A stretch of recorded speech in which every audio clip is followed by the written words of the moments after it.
سر آپ کی پارٹی نے ہمیں کئی دفعہ بتایا آف دا ریکارڈ بھی اور آن دا ریکارڈ بھی کہ عمران خان صاحب سے بشرا بی بی سے رابطہ کیا گیا، عمران خان سے رابطہ کیا گیا کہ مائنس عمران خان ہو جائیں تو آگے بڑھا جا سکتا ہے، آپ چپ کر کے بیٹھ جائیں تو آگے بڑھا جا سکتا ہے۔ علی مین نے کہا کہ علی مین گنڈا پور صاحب نے کہ خیبر پختونخوا ہاؤس نتھیا گلی بنی گالا شفٹ کرنے کی باتیں ہو رہی ہیں، 99% چیزیں حل ہو گئی ہیں، بات چیت ہو رہی ہے، مذاکرات ہو رہی ہے، اڈیالہ جیل کے دروازے کھلے ہیں۔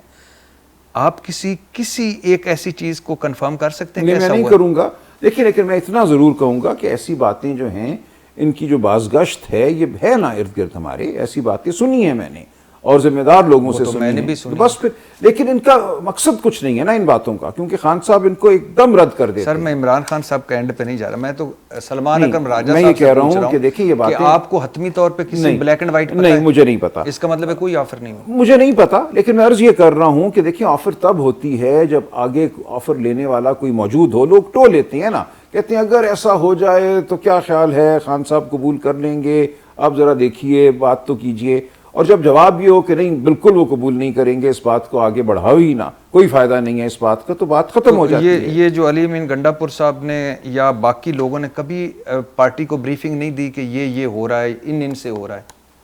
دیکھیں میں کوئی بہت ڈیٹیل میں بات تو نہیں کر سکتا نا، لیکن میں آپ سے یہ گزارش کر رہا ہوں کہ یہ چیز ایک حد سے آگے کبھی نہیں بڑھی، ایسی باتیں ہوئی ہیں، یہ ممکن ہے کہ یہ ممکن ہے، لیکن ممکن جو ہے وہ ممکن ہی رہا، وہ آگے اس لیے نہیں بڑھا کہ خان صاحب نے اس بات کو آگے بڑھنے نہیں دیا۔ سر پولیٹیکل پارٹیوں میں دو عہدے اہم ہوتے ہیں، ایک چیئرمین اور ایک سیکرٹری جنرل۔ دیکھیں ہو سکتا ہے بہت سی باتیں مجھے پتا ہوں لیکن میں ان کا ذکر نہ کرنا چاہوں، میں اسی لیے آپ کو یہ کہہ رہا ہوں کہ بہت سی باتیں ہوا میں تھیں، اتنا جواب کافی ہے۔ جی ٹھیک ہے، میں یاد ہے۔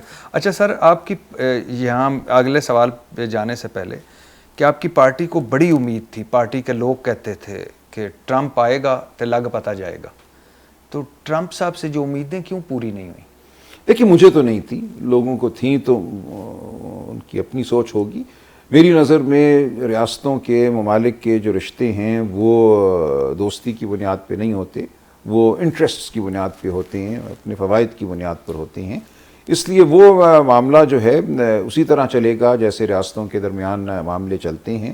کس قسم کی حکومت ان کو یہاں درکار ہے یہ ایک قابل بحث بات ہے، امریکہ میں بھی اور دیگر ممالک میں بھی دونوں آرا ہوا کرتی ہیں کہ پاکستان جیسے ملکوں میں ایک رائے یہ ہے کہ یہاں کوئی ڈکٹیٹر بیٹھا ہو تو اچھا ہے، ایک بندے سے ہی ہم بات کر لیں گے، ون ونڈو آپریشن ہے، کیا ضرورت ہے جمہوریت، پارلیمان، عوامی ریلے، عوام کو جواب دینا، تو ایک یہ رائے بالکل ہے۔ دوسری رائے یہ ہے کہ ون ونڈو آپریشن ایک مصنوعی نظام ہوتا ہے، اس کے نیچے لاوا پکتا ہے، ایوب خان کا دور بھی ون ونڈو آپریشن تھا، ڈیکیڈ آف ڈیولپمنٹ آپ نے منائی اور اس کے بعد سب جو تھا وہ بھگ کر کے اڑ گیا، ملک ہی ٹوٹ گیا اس کے بعد۔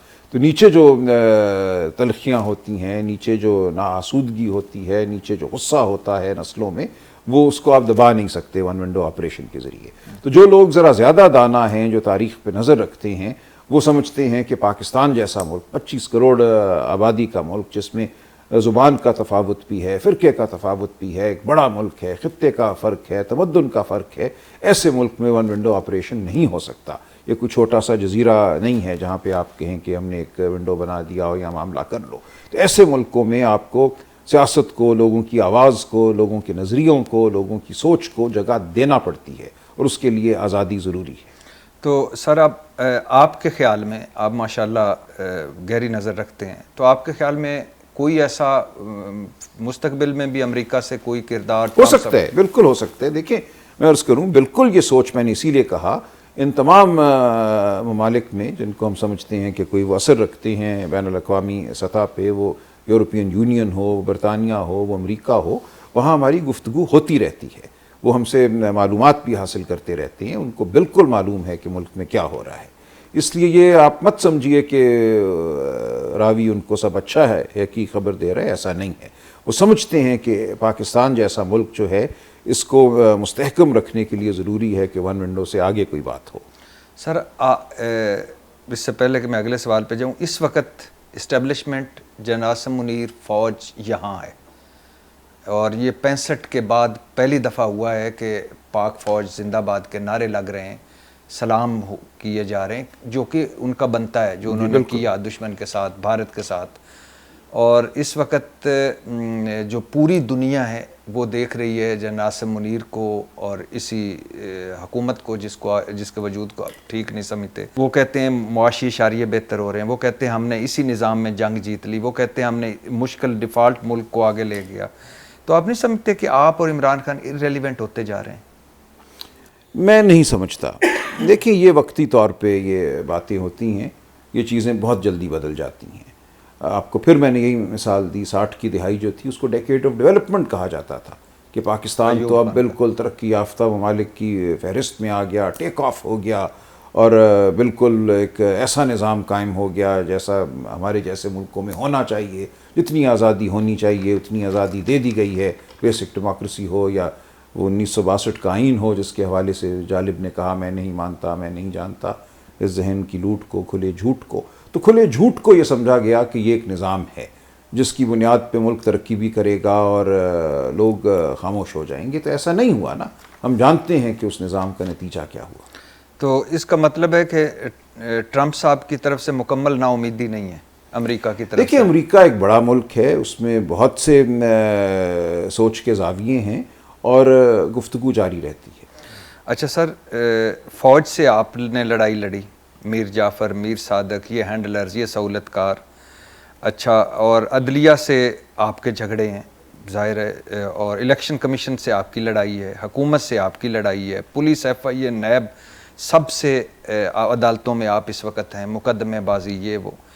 تو پورے نظام سے اس وقت لگ رہا ہے پاکستان تحریک انصاف ایک طرف ہے، پورا نظام دوسری طرف ہے.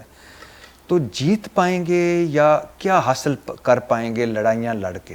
بہرحال آپ سیاسی جماعت ہیں، سیاست کی طرف جانا چاہیے، کیوں نہیں جا پا رہے؟ کون سی لڑائی ہے؟ دیکھیں لڑائی کیا اصول کی لڑائی ہے.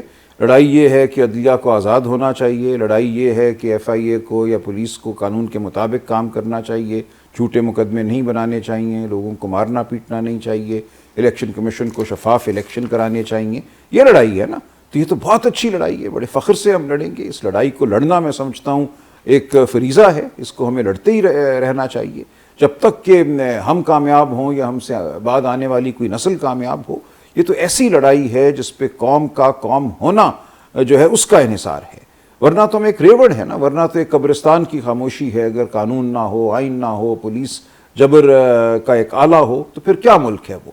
تو ہم جو لڑائی لڑ رہے ہیں یہ میں سمجھتا ہوں بہت خوبصورت لڑائی ہے، اور اس لڑائی کو لڑنا ہی ایک طرح سے منزل کا حصول ہے. لڑائی لڑنے کے لیے سر ایک ہوتا ہے آپ کی نظم و ضبط، ایک ہوتا ہے اتحاد، ایک ہوتا ہے اکٹھا ہونا. اب کہا یہ جاتا ہے کہ اوپر عمران خان ہے، نیچے لوگ ہیں، ان کے عوام ہے جو ان کے ساتھ ہیں، درمیان میں پارٹی کوئی نہیں ہے. ٹھیک ہے، اس میں بڑی حد تک صداقت ہو سکتی ہے کہ پارٹی کے اندر اس قسم کا نظام نہیں ہے جیسا کہ ایک ہونا چاہیے کسی ریجیمنٹ میں. ریجیمنٹڈ پارٹی نہیں ہے. لیکن یہ بہت بڑی بات ہے نا کہ عمران خان کے ساتھ ملک کی اتنی بڑی تعداد ہے. یہ بذات خود کافی ہے، یہ بہت بڑی طاقت ہے. اس میں جو رول ہے ہم لوگوں کا وہ ایک فلر کا رول ہے، ان بٹوین کا رول ہے. خان صاحب جب تک باہر نہیں آتے ہم نے اس پیغام کو زندہ رکھنا ہے، اس تگ و دو کو زندہ رکھنا ہے، اس کو آواز دینی ہے، اس کو چھوٹا موٹا چہرہ بھی دینا ہے. لیکن اصل بات وہی ہے جو آپ نے کہی، پاکستان کے کروڑوں لوگ اور عمران خان وہ اس نظام کے لیے چیلنج ہیں اور وہ کھڑے ہوئے ہیں اس نظام کے خلاف.